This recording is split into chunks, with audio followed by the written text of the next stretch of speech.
बिस्मिल्लाहिर्रहमानिर्रहीम अस्सलाम वालेकुम स्टूडेंट्स। मेरा नाम डॉक्टर मोहम्मद जवाद खान है और मैं फोर्थ ईयर बीएमसी का स्टूडेंट हूँ। ठीक है। पिछली वीडियो में मैंने आप लोगों को जो एमबीबीएस सीट्स है उसकी डिस्ट्रीब्यूशन है, ठीक है, अप्लाई के डेट्स है, एक्सपेक्टेड लास्ट मेरिट्स है, इस सब के बारे में हम लोगों ने बात की थी। ठीक है, तो अगर किसी ने वो वीडियो नहीं देखी तो पहले जाके वो वीडियो देख लें, ठीक है, फिर ये वीडियो देखें। तो इस वीडियो में मैं आप लोगों को बताऊंगा कि आप लोगों ने एमबीबीएस बीडीएस के लिए अप्लाई ऑनलाइन अप्लाई कैसे करनी है, उसका प्रोसीजर क्या है। ठीक है, तो वीडियो स्टार्ट करते हैं। यहाँ से आपने गूगल पे जाके सबसे पहले ये पहले वाला जो यहाँ पे आया है ऑप्शन में, ये सर्च करना है। ठीक है, ये सर्च करने से आप लोगों के पास ये फर्स्ट नंबर पे जो आएगा केएमयू मेडिकल, आप लोगों ने इस पर एंटर होना है। ठीक है, इसके बाद आप लोगों के पास ये वाला नोटिफिकेशन आ जाएगा, ये आप लोगों ने क्लोज करना है और अप्लाई हियर क्रिएट अकाउंट इस पर क्लिक करना है। ठीक है, ये सेकंड वाला, ये क्लोज करके आप लोगों ने यहाँ पे अब वो सीएनआईसी आप लोगों ने देनी है जिस पे आप लोगों ने टेस्ट दिया था। ठीक है, मतलब अपनी सीएनआईसी देनी है। अगर किसी ने टेस्ट नहीं दिया था तो यहाँ पे रॉन्ग आएगा ऊपर। ठीक है, और अगर किसी ने टेस्ट दिया था, ठीक है, टेस्ट के लिए अप्लाई किया था, तो उसका सीएनआईसी एंटर करने के बाद यहाँ पे अवेलेबल आ जाएगा। ठीक है, तो सीएनआईसी देनी है अपनी, अपना एक पासवर्ड देना है और वो अपने साथ लिख लेना है ताकि बाद में भूल ना जाए, क्योंकि आपने अगेन एंड अगेन लॉगिन करना है। ठीक है, और जो अपडेट्स आएंगी वो आप लोगों ने चेक करनी है। तो वो पासवर्ड अपने साथ लिख के, कोई भी पासवर्ड हो, और यहाँ पे अपना ईमेल, पर्सनल ईमेल, क्योंकि आपको ईमेल के ज़रिए वो कोई अपडेट भी दे सकते हैं, कोई मैसेज कर सकते हैं। ठीक है, और सीएनआईसी इशुएंस डेट वही है, तारीख इजरा, वो आप लोगों ने यहाँ पे लिखनी है। वो आपकी सीएनआईसी या बी फॉर्म पे मौजूद होगा, जिस डेट को आपकी सीएनआईसी या बी फॉर्म बनी है। ठीक है, उसके बाद कैप्चा में आप लोगों ने ये ऑरेंज बॉक्स में जो लेटर्स है ये आप लोगों ने ये लिखने हैं। ठीक है, और फिर क्रिएट अकाउंट पे क्लिक करना है, इससे आपका अकाउंट बन जाएगा। ठीक है, और अकाउंट बनने के बाद आप लोगों ने फिर सिर्फ लॉगिन करना है। ठीक है, तो मैं अकाउंट बनाता हूँ, उसके बाद आगे जाते हैं। ठीक है, क्रिएट अकाउंट पे क्लिक करने के बाद आप लोगों के पास ये पेज आ जाएगा और आप लोगों ने यहाँ पे ये क्लिक करना है, इसी तरह टिक मार्क करना है और उसके बाद एक्सेप्ट कंडीशंस एंड कंटिन्यू पे क्लिक करना है। ठीक है, उसके डायरेक्ट बाद आप लोगों के पास ये वाला जो पेज है वो ओपन हो गया है। इसमें आप लोगों ने अपना फुल नेम देना है, फादर नेम। ठीक है, स्पेलिंग में बहुत ज़्यादा एहतियात करनी है, वही स्पेलिंग्स देनी है जो आपकी टीएमसी, जो आपके सर्टिफिकेट्स में मौजूद हो। ठीक है, जेंडर की बात है, फिर डेट ऑफ बर्थ है। ठीक है, डेट ऑफ बर्थ आप लोगों ने बिल्कुल सही देनी है, डॉक्यूमेंट्स वाली।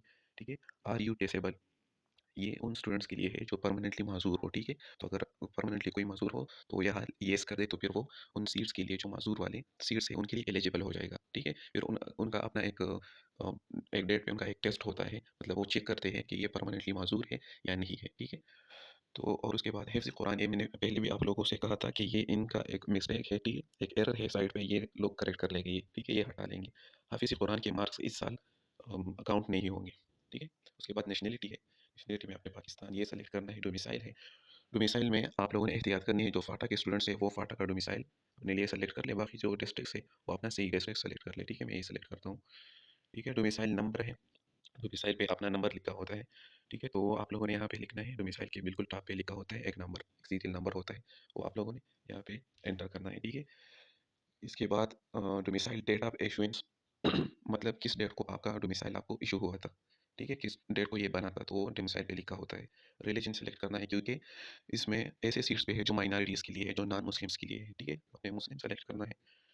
Do you want to apply for overseas Pakistani, मतलब आप ओवरसीज़ पाकिस्तानी तो नहीं है, मतलब आप किसी और कंट्री में परमानेंटली तो नहीं रह रहे। अगर आप यहाँ पे येस करोगे तो आप फॉरेन जो सीट्स है उसके लिए भी एलिजिबल हो जाओगे। ठीक है, तो उसके लिए फिर आपके पास फॉरेन की एफएसी वाली टीम सी, वो फॉरेन की होनी चाहिए, वो सर्टिफिकेट फॉरेन का होना चाहिए, और आपके पास फॉरेन का जो परमानेंट रेजिडेंस है वो होना चाहिए। ठीक है, उसके बाद are you already admitted in any MBBS BDS, मतलब आप पहले से एमबीबीएस बीडीएस तो नहीं कर रहे। बाद स्टूडेंट्स ऐसे होते हैं जो प्राइवेट पे कर रहे होते हैं या सेल्फ पे कर रहे होते हैं, और वो अगेन टेस्ट देते हैं ताकि मैं ओपन में आ जाऊँ या मैं प्राइवेट से गवर्नमेंट सेक्टर में आ जाऊँ। ठीक है, तो अगर कोई मेडिकल कॉलेज में है तो वो यहाँ पे ये येस कर दे। ठीक है, if yes enter admitted college name, अपना एक कॉलेज का नाम फिर लिखना है, आप जिस कॉलेज में हो अगर आप एमबीबीएस कर रहे हो। ठीक है, उसके बाद आपने मोबाइल नेटवर्क सेलेक्ट करना है, आपके पास कौन सा सिम है, और दो नंबर देने हैं। ठीक है, एक अपना दें और एक अपने पेरेंट्स का या किसी बड़े भाई का, वो दे दे। ठीक है, उसके बाद आर यू इंजर, या सिबलिंग है शहीद के, मतलब जो एपीएस अटैक हुआ था दिसंबर में, उसमें आप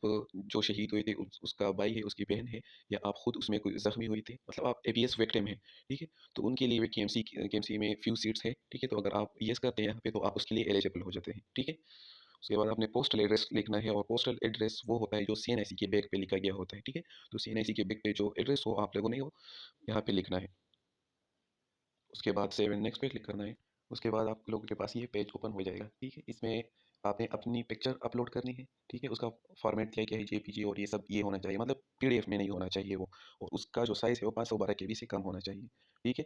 तो अगर आपको पता नहीं है कि साइज़ कैसे कम करते हैं, उसके लिए मैंने अपने चैनल पे बहुत पहले एक वीडियो अपलोड की थी, how to reduce size of photo. तो आप लोग जाके पहले वो वीडियो देख लें, ठीक है। और उसे आप लोग अपने पिक्चर की साइज़ कम कर सकते हैं, ठीक है। तो ये ऐड करके आप लोगों ने नेक्स्ट स्टेप पे जाना है। फिर आप लोगों के पास ये वाला ओपन हो जाएगा, ठीक है। तो मैट्रिक के डिटेल्स देने हैं आप लोगों ने यहाँ पे। मैट्रिक किया है, मैट्रिक का रोल नंबर देना है, जो बोर्ड रोल नंबर था आपका मैट्रिक में। डीएमसी पे लिखा होता है, वहाँ से लिखना है, आप 10 मार्क्स लिखने हैं, ठीक है। टोटल मार्क्स सेलेक्ट करने हैं, 1100 होते हैं, तो वो पासिंग ईयर आपने मैट्रिक का पास किया था वो भी डीएमसी पे लिखा गया होता है, ठीक है। बोर्ड आपने सही सेलेक्ट करना है, कौन से बोर्ड से आपने मैट्रिक दिया था, ठीक है। इस तरह एफएससी है, उसका रोल नंबर है, आप 10 मार्क्स है, ठीक है। टोटल मार्क्स है, कुछ मतलब फेडरल ऐसे होते हैं, उसमें 1050 मार्क्स होते हैं।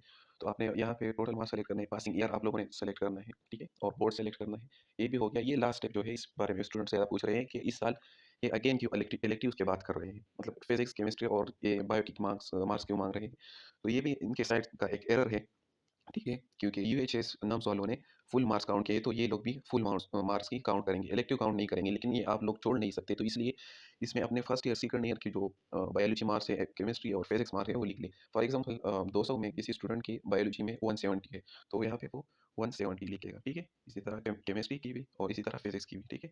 और फिर आप अगर ए लेवल स्टूडेंट है तो उनके रिजल्ट्स अभी नहीं आए, तो अगर आप सेलेक्ट कर लें कि हाँ मैं स्टूडेंट हूँ इसका, तो फिर वो आपसे ये मार्क्स नहीं माँगते, ठीक है? फिर ये ज़रूरी नहीं होते, क्योंकि आप रिज़ल्ट का वेट कर रहे हैं, ठीक है? और अगर आप नहीं है, आपने बोर्ड से जो बीआईएससी है, इनसे एफएससी की है, तो फिर आपने यहाँ पे नो सेलेक्ट करना है, ठीक है? उसके बाद सेव एंड नेक्स्ट पे क्लिक करना है।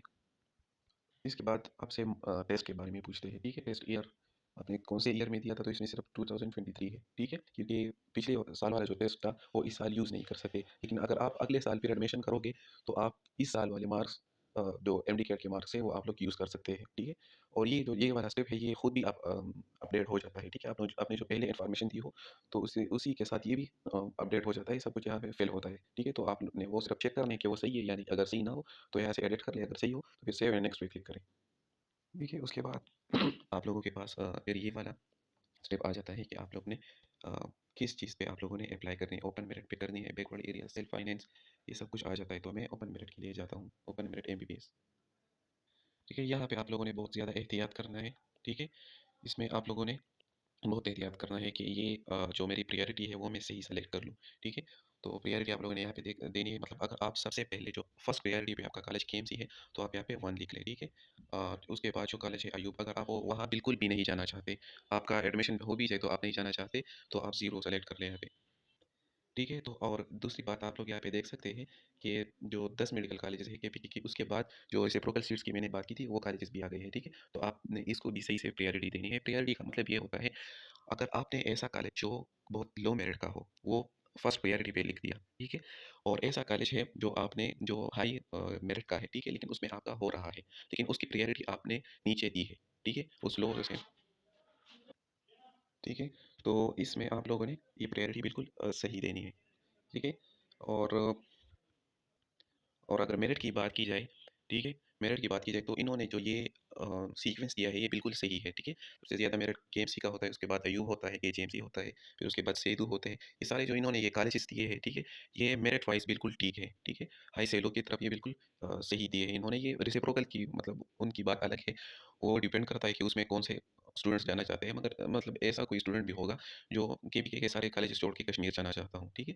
तो उनकी अपनी मर्जी है, आप लोगों ने प्रायोरिटी अपनी मर्जी से करनी है। लेकिन जो मेरिट की बात अगर की जाए कि मेरिट सबसे किसका हाई होता है, उसके हिसाब से मैंने प्रेफ़रेंस देनी है, ठीक है, प्रायोरिटी देनी है, तो आप लोग इस बॉक्सेस में लिख सकते हैं। और अगर आप 0 लिखेंगे तो उसका ये मतलब होगा कि आप इस कॉलेज में बिल्कुल भी नहीं जाना चाहते, ठीक है। और 0 आप इसमें भी दे सकते हैं केजीएमसी जो है, जो मेल स्टूडेंट्स है, ठीक है, वो भी केजीएमसी में 0 एंटर करें, क्योंकि वो सिर्फ़ गर्ल्स के लिए है। ठीक है, उसके बाद आप लोगों के पास ये फाइनल पेज ओपन हो जाएगा, जिसमें आपके सारे डिटेल्स मौजूद होंगे, ठीक है। ये सारे मैंने फर्जी डिटेल्स दिए हैं, ये आप लोगों के मौजूद होंगे। आपने सारे जो अपने डिटेल्स हैं वो सही से चेक करने हैं, ठीक है। कोई गलती हो तो आप यहाँ से फिर एडिट कर सकते हैं, या आप किसी दूसरे प्रोग्राम के लिए, कैटेगरी के लिए आप अप्लाई करना चाहते हैं। ये मैंने ओपन के लिए कर दी, ठीक है। तो ओपन के लिए अगर ये मैंने की और अब मैं सेल्फ पे करना चाहता हूँ, तो मैं इस जो ये डार्क वाला ये वाला ऑप्शन है, ये मैं सेलेक्ट करूँगा और फिर सेल्फ एमबीबीएस पे जाके वहाँ पे अपनी प्रायोरिटी लिस्ट क्रिएट करूँगा, तो मेरा सेल्फ पे भी हो जाएगा, ठीक है। और उसके बाद मैं ओपन एमबीबीएस का अलग से जो चालान फॉर्म होता है वो डाउनलोड करूँगा और सेल्फ का अलग से, ठीक है? 3000 मैं उसका पे करूँगा ओपन ओपन एमबीबीएस का और 3000 सेल्फ एमबीबीएस का, ठीक है? तो अभी मैं आप लोगों को दिखाता हूँ, आप लोगों ने चालान फॉर्म कैसे फिर डाउनलोड करना है, ठीक है? ठीक है, तो अपने सारे डिटेल्स चेक करने के बाद आप लोगों ने इस पे क्लिक करना है submit and print deposit slip. इस पे क्लिक करने के बाद आप कोई चेंजेस नहीं कर सकते। तो सबमिट करने से पहले अच्छी तरह से अपने सारे डिटेल्स चेक कर लें, ठीक है? उसके बाद इस पे क्लिक करें, ठीक है? ठीक है, तो इसमें लिखा भी है कि आप ये सबमिट करने के बाद आप कोई चेंजेस नहीं कर सकते, ठीक है? तो आप इस पे ये टिक आप लोग सेलेक्ट कर लें, ठीक है? और सबमिट पे क्लिक करें। सॉरी, हमसे ये एक जो ये स्टेप था वो रह गया था, ठीक है? तो यहाँ पे आप लोगों ने अपने जो डॉक्यूमेंट्स है वो सही से अपलोड करने हैं, ठीक है? उसकी साइज़ कम होनी चाहिए 512 केबी से, ठीक है? और ये जहाँ यहाँ पे जो-जो सर्टिफ़िकेट्स कुछ भी माँगते हैं वो आप लोगों ने पिक्चर उसका अपलोड करना है, ठीक है? मैट्रिक सर्टिफ़िकेट है जो आपको बोर्ड के साइड से मिलता है, बोर्ड से स्कूल आता है, ठीक है? तो आपने स्कूल जाके पूछना है कि मेरा सर्टिफ़िकेट यहाँ पे है या मौजूद नहीं है, अगर नहीं है तो फिर आप लोग बोर्ड जाके वहाँ से ले सकते हैं। लेकिन ये स्कूल आ जाता है, बहुत से स्टूडेंट्स उन्हें मिल भी जाता है, उनके पास होता है। उसके बाद डीएमसीए, एफएससी सर्टिफिकेट बहुत सारे स्टूडेंट्स के पास नहीं होता क्योंकि ये बोर्ड से बहुत लेट आता है, ठीक है? स्पेशली जो फ्रेश स्टूडेंट्स हैं, उन्हें अभी तक ये सर्टिफिकेट नहीं मिला होगा, तो उन्हें चाहिए कि ये ऑप्शन में जोड़ दें क्योंकि ये ज़रूरी नहीं है, ठीक है? जिन जिन के ऊपर जो ये एस्टेरिस्क बना हुआ है, ये ज़रूरी है, आप लोगों ने ज़रूर अपलोड करनी है। फिर उसके बाद एफएससी, डीएमसी, फिर domicile, front side, back side दोनों। फ्रंट साइड होता है जिस पे आपकी पिक्चर होती है, ठीक है? और बैक साइड पे बयान हल्फी होती है, ठीक है? उसके बाद जो एनआईसी है आपका, बी फार्म है या सीएनआईसी है, उसका आपने फ्रंट साइड और बैक साइड, अगर बी फार्म है उसमें बैक साइड नहीं होता, तो आपने दोनों ऑप्शंस में उनका उसका फ्रंट साइड ही अपलोड करना है, ठीक है? फादर सीएनआईसी, फिर उसका फ्रंट और बैक साइड, फादर डोमिसाइल का फ्रंट और बैक साइड, ठीक है? एंट्रेंस टेस्ट जो रिजल्ट कार्ड है, अगर वो आप लोगों के पास नहीं है, आप लोगों ने अपलोड नहीं किया था, उसकी भी कोई ज़रूरत नहीं है अपलोड करने की, उनके पास रिकॉर्ड मौजूद है। लेकिन अगर है, आप लोगों ने डाउनलोड किया, तो वो उसकी पिक्चर, उसकी स्क्रीनशॉट भी यहाँ पे आप लोग अपलोड कर लें, ठीक है? डेथ सर्टिफिकेट ऑप्शनल है, अगर किसी के वालिद वफ़ात हो गए हो तो वहाँ यहाँ पे डेथ सर्टिफिकेट अपलोड कर लें, ठीक है? और जो डोमिसाइल का ऑप्शन है, फादर डोमिसाइल का, वहाँ पे अपनी मदर डोमिसाइल अपलोड कर लें, ठीक है? लोकेशन सर्टिफिकेट नॉन एक्जिस्टेंस, ये उन स्टूडेंट्स के लिए जो डिफरेंट कोटा के होते हैं, ठीक है? तो किसी का एप्लीकेबल है यहाँ पे, तो वो यहाँ पे ये अपलोड कर लें, ठीक है? ये सब कुछ आपने अपलोड करके रिव्यू एंड सबमिट फॉर्म पे जाना है, ठीक है? उसके बाद फाइनल सबमिट करेंगे और जो डिपॉज़िट स्लिप होगा वो आप लोग फिर डाउनलोड करेंगे और डाउनलोड करने के बाद आप किसी भी बैंक ऑफ खैबर के ब्रांच जाके वो पे करेंगे। पे करने के बाद आप लोगों ने उससे पिक्चर लेनी है और यहाँ पे लॉगिन होके अपलोड करना है, ठीक है? उसका ऑप्शन मैं आप लोगों को दिखाता हूँ, ठीक है? यहाँ पे इस पे क्लिक करें तो ये आ जाता है जो अ, जो यहाँ पे लास्ट वाला है, ठीक है? यहाँ पे आप लोगों के पास ऑप्शन आ जाएगा अपलोड और deposit slip, paid deposit slip. तो पे करने के बाद उसकी पिक्चर आप लोगों ने यहाँ पे ज़रूर ज़रूर अपलोड करनी है। उसके बाद आपके पास वो पेड स्टेटस आ जाएगा, ठीक है? 2-3 दिन बाद पेड स्टेटस आ जाएगा कि आपका फ़ी पे हो चुका है, ठीक है? तो उसके वो जो चालान होगा, उसके अपलोड करने के बाद आप लोगों ने उसका पिक्चर ज़रूर यहाँ पे अपलोड करना है। लॉगिन होना है अपने अकाउंट पे और यहाँ पे वो पिक्चर अपलोड करना है, ठीक है? तो बस यही तक था, जिस स्टूडेंट्स की कोई क्वेश्चन हो, कुछ भी हो तो कमेंट सेक्शन में पूछ सकते हैं, ठीक है? तो अगर ये वीडियो अच्छी लगी हो, हेल्पफुल लगी हो, तो इस वीडियो को लाइक करें और मेरे चैनल को सब्सक्राइब करें अपने दोस्तों के